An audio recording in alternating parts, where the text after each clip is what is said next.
Bismillahirrahmanirrahim. Assalamualaikum warahmatullahi wabarakatuh.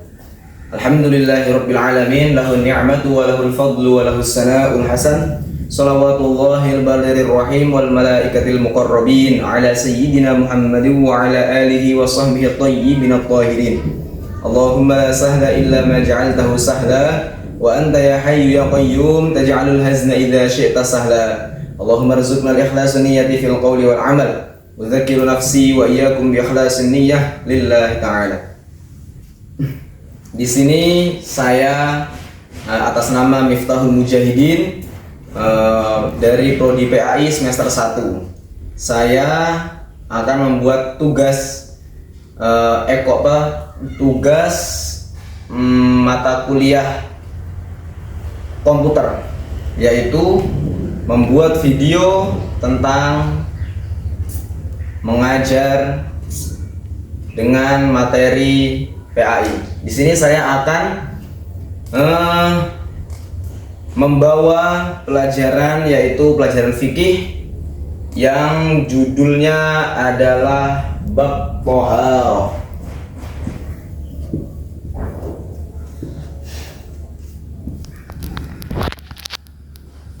Bab thaharah.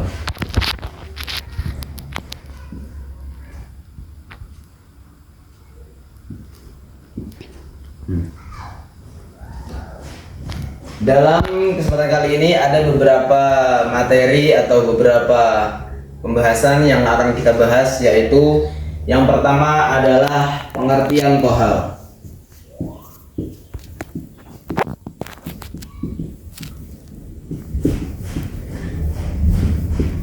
Yang kedua yakni hadas, pengertian hadas dan najis.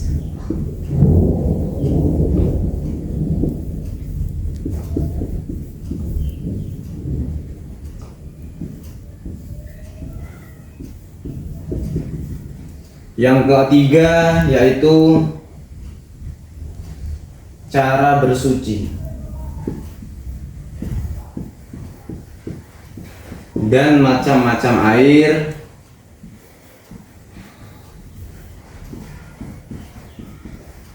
Yang keempat yakni alat bersuci atau tata cara bersuci.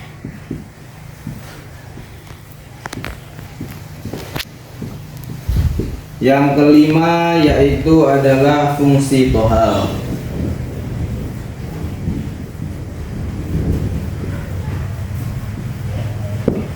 Dalam bab thaharah ada lima pembahasan. Yang pertama, pengertian thaharah. Apa sih itu thaharah? Secara bahasa, thaharah artinya bersuci atau membersihkan kotoran. Secara istilah, thaharah adalah bersuci dari kotoran atau najis agar dapat melakukan ibadah yang hanya bisa sah dengan bersuci. Itu pengertian dari thaharah. Jadi yang kedua, pengertian hadas dan najis. Hadas dan najis. Hadas itu apa? Hadas adalah keadaan seseorang yang tidak dalam keadaan suci. Maknanya dia tidak boleh melakukan ibadah yang dituntut untuk harus bersuci. Itu hadas. Hadas terbagi menjadi dua. Hadas yang pertama, hadas kecil. Yang kedua, hadas besar. Hadas kecil itu apa saja? Hadas kecil itu apa sih? Penyebab hadas kecil. Penyebab hadas kecil adalah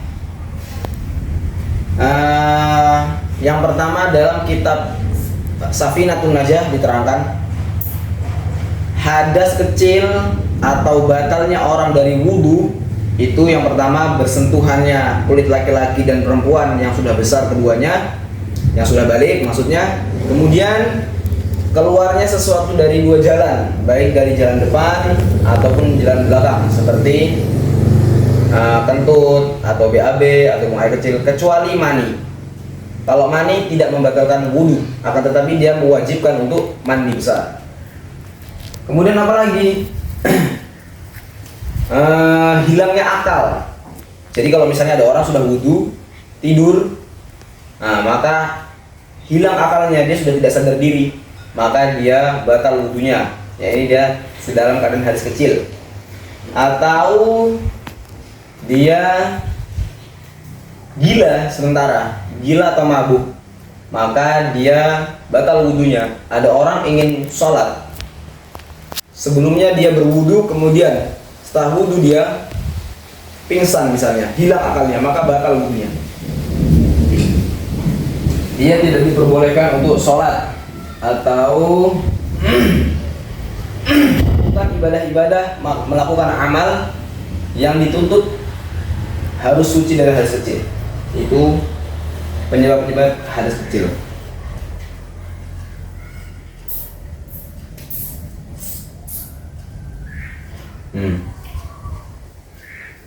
Yang kedua, hadas besar. Penyebab hadas besar yang pertama adalah khurujul mani. Dalam kitab Safinatun Najah diterangkan keluarnya mani. Ketika ada lelaki atau perempuan yang keluar mani, maka dia wajib mandi besar. Yang kedua, masuknya kemaluan laki-laki ke dalam kemaluan perempuan, meskipun tidak keluar mani, masuk saja, maka dia sudah wajib mandi besar. Berarti dia sudah sedang hadas besar seperti itu. Atau haid misalnya, haid, setelah haid maka dia wajib mandi besar karena dia dalam keadaan hadas besar. Atau melahirkan atau sedang nifas, maka itu adalah hadas besar. Cara bersuci, kemudian cara bersuci dan macam-macam air. Cara bersuci dari hadas kecil adalah dengan cara berwudu. Nah, ketika ada orang ingin sholat, kemudian dia sedang hadas, maksudnya sedang dalam keadaan tidak suci, maka dia wajib wudu, kemudian dia melakukan sholat dengan cara berwudu.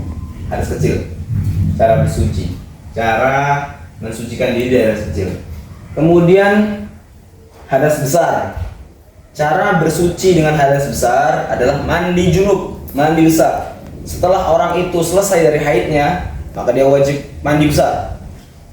Ketika orang itu sudah selesai dari nifasnya, maka dia wajib mandi besar, kemudian baru boleh melakukan ibadah-ibadah.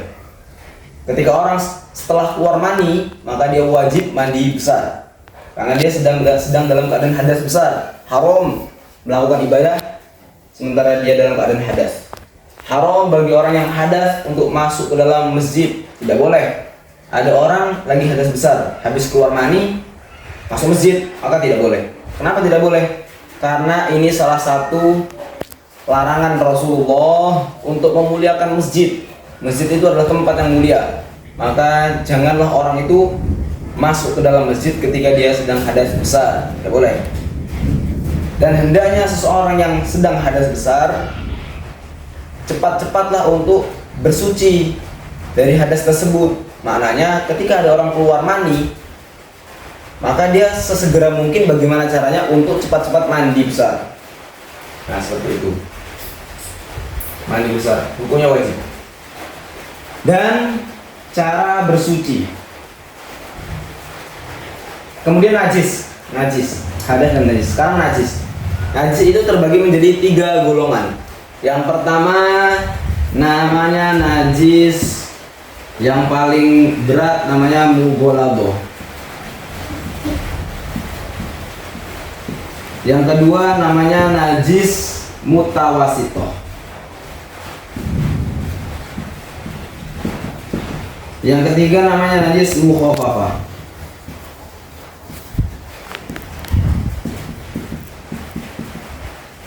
Nah, najis mughalladhah itu apa saja sih? Apa itu najis mughalladhah dan bagaimana cara membersihkannya? Bagaimana cara mensucikannya? Najis mughalladhah adalah najis yang berat. Najis yang paling berat yaitu najisnya anjing dan babi. Selain dari 2 ini, maka semuanya bisa jadi najis mutawasithah atau mukhaffafah. Ketika ada orang itu menyentuh anjing, maka dia wajib bersuci. Bagaimana cara mensucikan najis mughalladhah? Dengan cara dibasuh 7 kali menggunakan air. Salah satu dari 7 itu menggunakan debu atau air yang dicampur dengan debu. Maksudnya debu itu turab. Turab itu adalah tanah yang mengandung debu, seperti itu. Jadi misalnya ada orang habis dijilat anjing, maka dia cepat-cepat harus membersihkan najis itu dengan cara disiram 7 kali, salah satu dari 7 menggunakan air yang dicampur dengan debu. Itu najis mughalladhah. Tapi najis mughalladhah itu ketika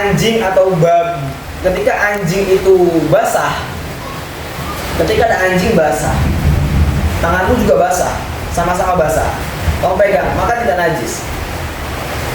Ketika anjing itu kering, tanganmu kering, kamu pegang, maka tidak najis, tidak apa-apa. Yang tidak boleh itu ketika anjingnya basah, tanganmu kering, kamu pegang, najis mughalladhah. Atau anjingnya kering, tanganmu basah, maka najis mughalladhah. Anjing, babi, dan anak keturunannya anjing dan babi. Misalkan ada kambing kawin dengan anjing, lahirnya kambing, tetap najis, karena najis mughalladhah adalah najisnya anjing dan babi dan anak keturunan anjing dan babi. Babi kawin sama kambing, lahirlah kambing, tetap najis karena itu termasuk keturunannya babi, maka dia najis mughalladhah, sama saja. Kemudian yang kedua, najis mutawassithah. Najis mutawassithah ini adalah najis yang sedang, seperti bangkai, seperti tai ayam. Kalau tai anjing sama babi najis mughalladhah mutlak ini. Kemudian bangkai lah, atau kotoran-kotoran seperti tai, seperti seperti kotoran lah. Najis mutawassithah adalah najis yang keluar dari segala sesuatu yang keluar dari jalan depan atau jalan belakang, atau muntah, atau darah, atau nanah, atau bangkai najis. Tapi bangkainya ikan dan bangkainya belalang tidak najis. Begitupun bangkainya manusia. Manusia ketika mati bangkainya suci, tidak najis. Seperti itu. Cara mensucikannya bagaimana? Cara mensucikan najis mutawassithah adalah dengan cara hilangkan dulu baunya, warnanya, rasanya, kemudian disiram air. Jangan langsung disiram air. Ketika langsung disiram air, maka air tersebut akan menjadi najis. Caranya adalah hilangkan dulu bau, warna, rasa. Bentuknya hilangkan, baunya hilangkan, rasanya hilangkan. Kemudian dialirkan dengan air. Jaryul ma'i, mengalirkan air. Seperti itu cara mensucikan najis mutawassithah. Kemudian cara bersuci atau cara mensucikan najis mukhaffafah. Najis mukhaffafah itu apa? Najis mukhaffafah adalah air kencingnya anak bayi laki-laki yang belum umur 2 tahun dan belum makan apa-apa kecuali air ASI-nya ibunya. Jadi ada anak umur 2 tahun, harus laki-laki yo. Ada anak kecil belum umur 2 tahun, belum pernah makan apa-apa kecuali ASI-nya ibunya, kencing, maka itu najis mutawassithah, najis mukhaffafah, najis yang paling ringan. Begitu dalam mazhab Imam Syafi'i, najis yang paling ringan. Cara mensucikannya bagaimana? Cara mensucikannya gampang. Tinggal kamu cipratkan air atau siram saja. Kenapa kok najis mukhaffafah bisa ringan? Karena Rasulullah SAW, para sahabat zaman dahulu itu sangat bangga, sangat senang ketika lahirnya anak laki-laki. Maka sering digendong-gendongin terus anak laki-laki karena senang dengan anak laki-laki. Nah, karena sulit terhindar dari kencingnya anak kecil itu, maka dijadikanlah najisnya anak kecil laki-laki yang belum umur 2 tahun dan belum minum atau makan apapun kecuali ASI-nya ibunya, maka najisnya najis yang paling ringan, yaitu najis mukhafafah. Cara mensucikannya dengan cara tinggal menyiramkan air di najis tersebut. Seperti itu. Sudah selesai pengertian hadas dan najis. Cara bersuci dan macam-macam air. Cara bersuci dan macam-macam air. Kita langsung ke macam-macam air. Jadi air itu terbagi. Yang pertama air tohir mutohir, suci mensucikan. Yang kedua air tohir ghair mutohir. Ini dalam keterangan kitab Ghayat wa Takrib, kitab Takrib. Tohir ghair mutohir, suci tapi tidak mensucikan. Yang kedua air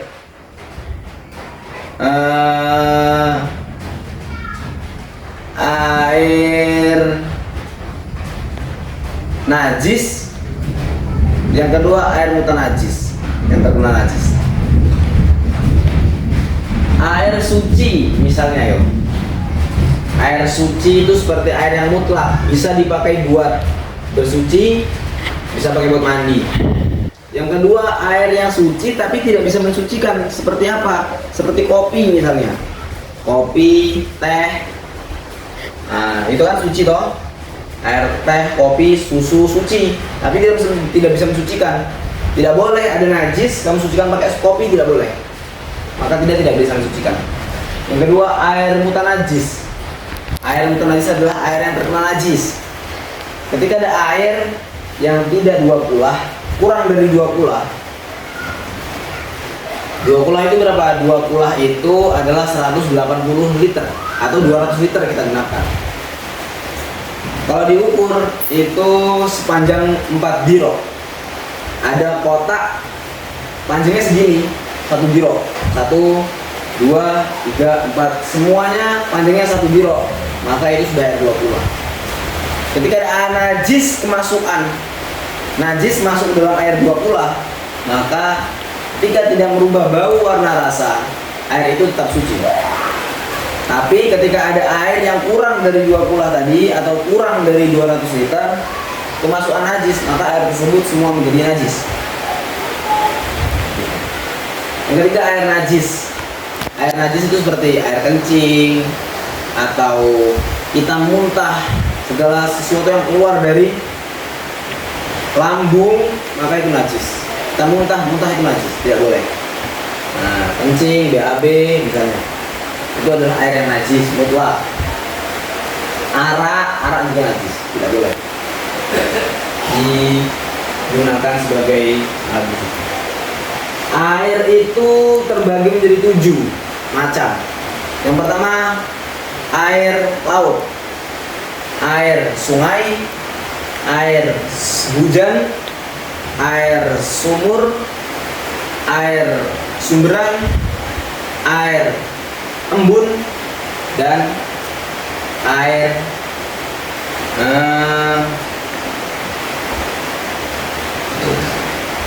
mata air. 7 air ini semua suci. Boleh dipakai buat bersuci, boleh dipakai buat mandi, buat wudu, boleh bersuci. Jadi, air hujan seperti saat ini sedang hujan. Air hujan ini air yang turun dari langit, makanya suci. Kemudian air sungai, meskipun air sungai itu butek, warnanya hijau, air sungai warnanya coklat, maka tetap suci, boleh dipakai buat wudu, tidak apa-apa.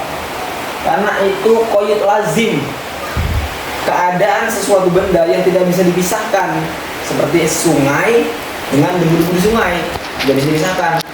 Maka air sungai disebut air sungai, bukan air tawar. Air laut juga bisa dipakai buat bersuci, karena air laut suci. Rasulullah pernah berwudu menggunakan air laut. Kemudian mata air yakhrujul minal ardi, yang keluar dari bumi, maka itu juga suci. Sumber air sumur, kalian bikin kubangan di tanah, ditinggal 2 minggu ada airnya, maka air tersebut suci. Seperti itu. Nah, kemudian yang keempat, tata cara bersuci. cara bersuci, tata cara bersuci. Enggak. Nah, jadi yang nomor 4 adalah tata cara bersuci. Ada 3 benda yang bisa dipakai buat bersuci. Yang pertama adalah